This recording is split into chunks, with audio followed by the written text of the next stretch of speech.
Olá, velhinho, eu sou o Andy, esse é o canal Producena, lugar onde falamos de produção audiovisual e cinema. E no Gold Film Cena de hoje vamos falar do filme A Máscara de Ferro. Este é uma continuação do filme que falamos semana passada, que é O Império Proibido. Apesar de serem nomes diferentes, este é o filme 2, uma continuação, porque ele é baseado numa novela ucraniana, cujo nome original é Vi. Então esse seria o Vi 2, onde traz uma história de fantasia da Idade Média que contém Arnold Schwarzenegger e Jackie Chan.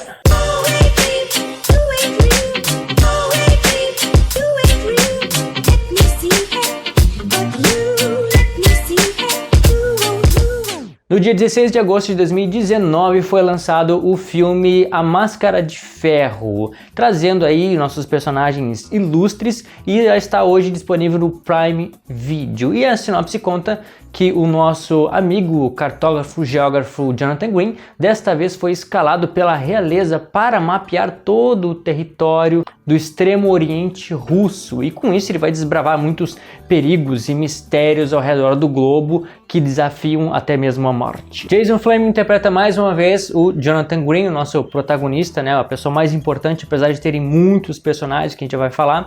Sheng Lang, interpretada por Shin Tong-yao, nome difícil.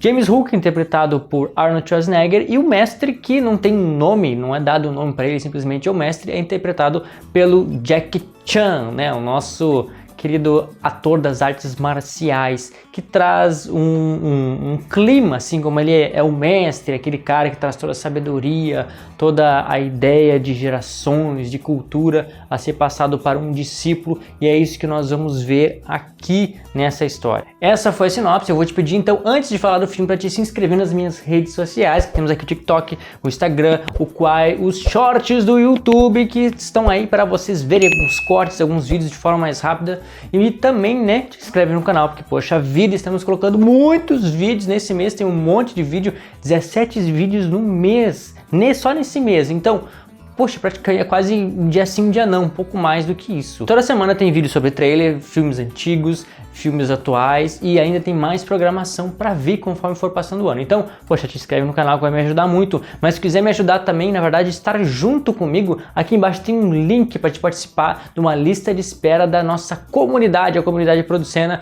um espaço, uma plataforma onde a gente vai poder trocar ideias, ou poder compartilhar meus conhecimentos. Vamos falar mais sobre filmes, audiovisual e toda essa coisa arada toda. Então, para quem estiver nessa lista de espera, terá um acesso por 10% de desconto para ser um dos primeiros a estar dentro dessa comunidade fantástica, comunidade Producena, tá legal? Então tudo isso vai me ajudar, mas se só te inscrever, eu já vou ficar muito feliz, tá bom? Então vamos lá falar desse filme, de que trata este filme.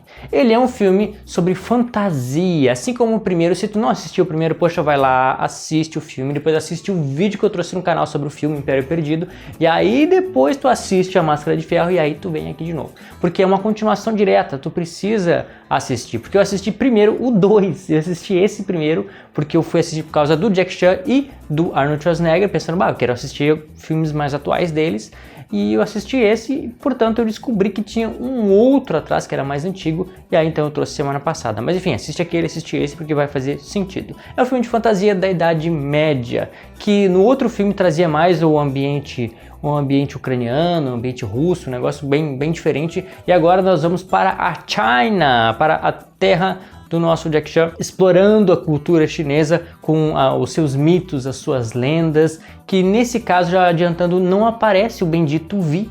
O Vi, que é o demônio, o ser lá da lenda ucraniana, que foi posto como, digamos, o centro da história do primeiro filme, já não aparece nesse segundo. Não sei porquê, porque na verdade é o único que tem o conhecimento, a ciência disso, na verdade é o Jonathan Green, que é o nosso cartógrafo que está viajando o mundo, né? Ele traz essas experiências todas e traz inclusive um bichinho voador, um demôniozinho que está com ele. Essa é a única referência que tem sobre o tal do Vi, mas fora isso, nesse filme, numa Máscara de Ferro, não tem nada a mais que isso. Inclusive, Máscara de Ferro, parece que assim, aquele que usar a Máscara de Ferro é a pessoa mais importante da nossa história. Só que não, a gente vai ver, eu já vou falar dele, né? O rei Pedro lá, que era para ser uma pessoa importante que usava a Máscara de Ferro, ele se encontra no castelo, no mesmo calabouço lá que está preso, se não me engano é na Inglaterra, enfim, no Reino Britânico lá, ele está preso junto com um mestre, né, esse rei Pedro e o mestre, e também o Jonathan Green tá nesse mesmo lugar, e a partir dos rebuliços lá, todo mundo acaba sendo solto e seguindo o seu rumo, que vai dar seguimento à nossa história. Mas enfim, temos muitos personagens e parece que nenhum deles tem exatamente um peso maior do que o outro. Cada um tem uma função, mas uma função simplesmente para que ambos se encontrem no final do filme e resolvam a questão lá do dragão, dos cílios do dragão, enfim, aquela coisa arada toda. Que nesse caso não é um mito, né? Existe um dragão mesmo, mas que existe toda uma enganação lá por trás, para mais uma vez iludir o povo a partir de superstições, assim como no primeiro filme. Essa é uma coisa que eles reutilizam, que dá certo, que funciona, mas que foge a ideia central do que seria o Vi, né, o demônio, a superstição, enfim. Ele é construído de uma forma diferente do primeiro filme e traz muitas outras questões, mas eu acredito que não deixa de ser interessante, assim, é um filme bem lúdico, um filme que permeia, digamos que a fantasia, literalmente, contos, essa coisa mais bonita da Idade Média, e que tem vários aspectos interessantes. Falando agora sobre James Hook, aquele a qual interpreta Arnold Schwarzenegger. Bom, a gente pensa, o Arnold Schwarzenegger, ele vai trazer algum personagem de relevância no filme, né? Ele vai ser importante. Só que na verdade, não. Essa prisão que aparece no início do filme, ela é, digamos, o ponto de partida dos nossos heróis, dos nossos protagonistas, mas que no fim só serve para começar, ela não tem nenhuma grande influência. Tanto que o James Hook, ele fica lá o tempo todo, e o mestre também passa o filme inteiro nesse calabouço. O mestre nem é livre, só no final do filme que o mestre acaba, que é interpretado por Jack Chan, né, que ele acaba sendo livre, porque o dragão foi livre, enfim, aí ele consegue a liberdade e vai embora. Mas o mestre passa o filme inteiro lá preso.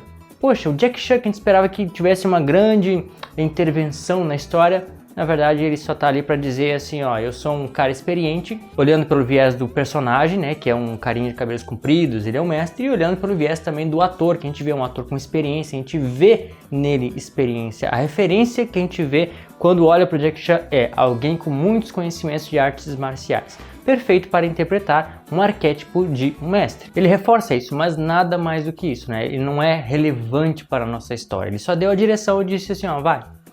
E o James Hook é o chefe lá de toda essa cadeia, esse calabouço, e também não tem grandes importâncias, ele simplesmente é o cara que nem sequer é mau, nem sequer é considerado um inimigo, uma barreira. Ele inclusive disse assim, ó, eu gosto de lutar, quem de vocês prisioneiros conseguir me vencer e subir essa escada aqui, vocês podem ir embora, estão livres, mas quem não conseguir, bom, vai ficando aqui até que vocês adquiram habilidades suficientes para me vencer. Inclusive 3 carinhas, 3 gêmeos, acho que são gêmeos ou que são irmãos que sejam, eles vencem o James Hook e vão embora. E esses sim acabam tendo alguma relevância a mais na nossa história, porque eles contribuem lá na frente no reino chinês. Mas fora isso, o James Hook serve para isso.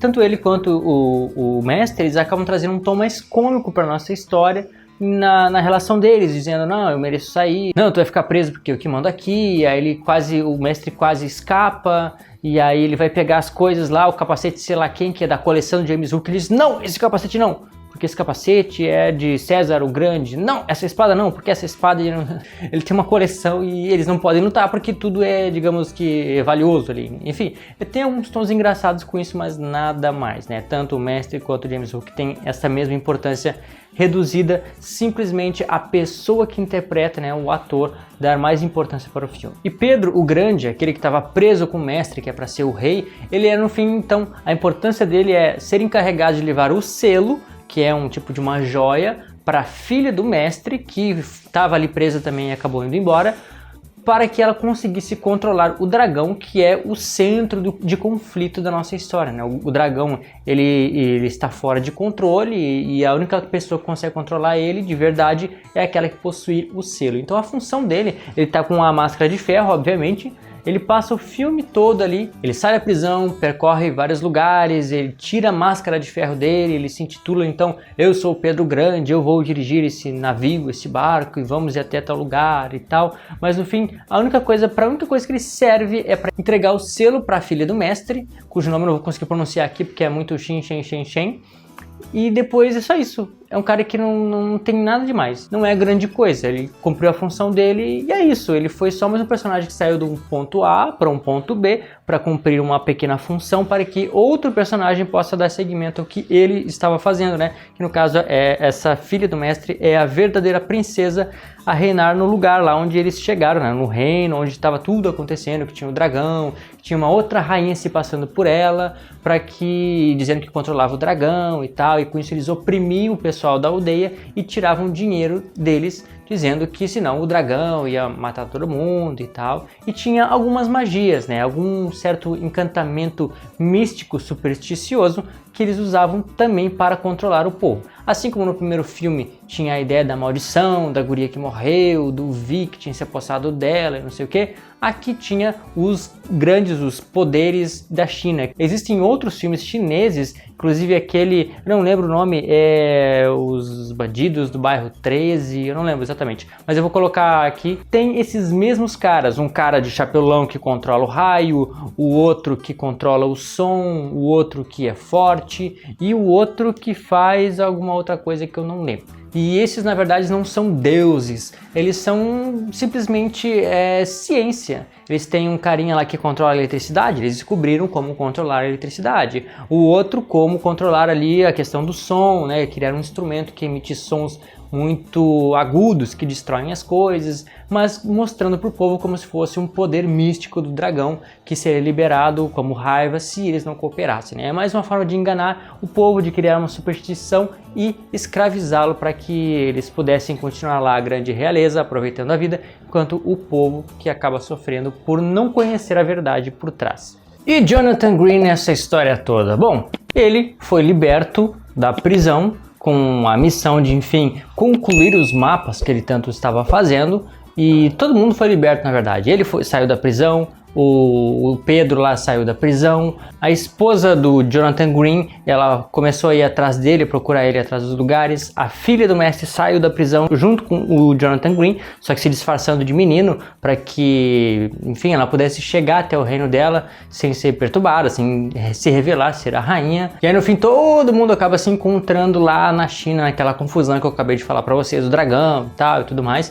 E o Jonathan Green foi lá para isso e digamos que a parte dos mapas foi o que sempre abriu caminho para ele. Então ele chegou dentro do palácio lá da rainha que fingia ser a verdadeira rainha e com isso ele conseguiu algum acesso para poder ver o que estava acontecendo. Foi ele que descobriu que aqueles caras, na verdade, que pareciam deuses eram falsos, era tudo ciência, e ajudou junto com toda a galera lá antes que ele morresse, né, antes que ele fosse comido pelo dragão de mentira, encontrou a esposa dele e ajudou todo mundo a resolver essa parada aí. A rainha verdadeira chegou, que é a filha do mestre, com um selo para controlar o dragão. A rainha falsa foi pra banha e, enfim, tudo se resolveu.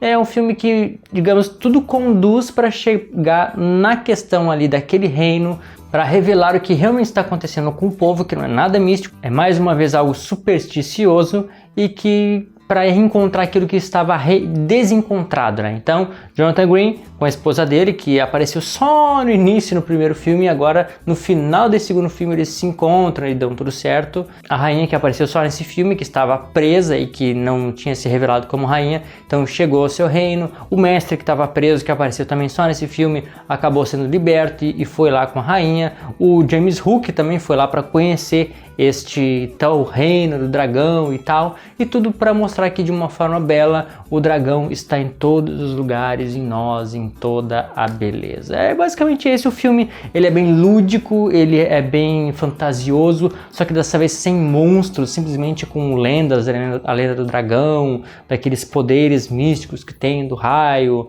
do som que eu tinha falado. É um filme interessante, assim, gostosinho, eu diria que ok, um filme bom, como o primeiro. Não é nada tão fantástico, nada o que se esperar de Jack Chan e de Arnold Schwarzenegger. Eles simplesmente já estão velhinhos também, né? Eles estão fazendo personagens mais tranquilinhos, né? Nada tão fantástico assim. E eu vi recentemente que esse filme traz uma continuação, que seria o Vi 3, que aí eu não sei qual seria o título em português, eu teria que pesquisar. Se vocês acharem interessante eu posso assistir e trazer pro canal também para ver se vale a pena, se segue na mesma linha, que como eu falei, é um filme que, digamos que pra família não necessariamente, é um filme para pessoas que querem algo diferente e que não vai ser nada tão terrível, nada de terror, nada tão fantasioso. É um filme mais para quem quer algo padrão, algo que seja legal de assistir, não seja nem tão fantástico, mas não seja ruim. É um filme que, né, pra te passar um tempo, assistir algo diferente, né, uma cultura diferente, né, do início falou da Ucrânia no filme anterior, agora trouxe um pouco mais da China, talvez no próximo filme traga alguma cultura, alguma lenda de algum outro lugar, talvez seja assim a linha desse filme, né, trazer lendas ao invés de trazer simplesmente um monstro ucraniano, e que o Jonathan Green, que é o nosso personagem coringa, que ele tem essa profissão de ser cartógrafo e geógrafo, né, tem essa facilidade de rodar o mundo e descobrir coisas diferentes, assim, fantasiosas. Então esse foi A Máscara de Ferro. Espero que tenha gostado. Se tem alguma recomendação de filme, por favor, traga aqui pra mim. E isso é tudo, pessoal. Muito obrigado que eu sei que já deixou o teu gostei, o teu comentário aqui embaixo. Obrigado também que eu sei que já compartilhou o vídeo, te inscreveu no canal. E te vejo no próximo episódio de Producenar.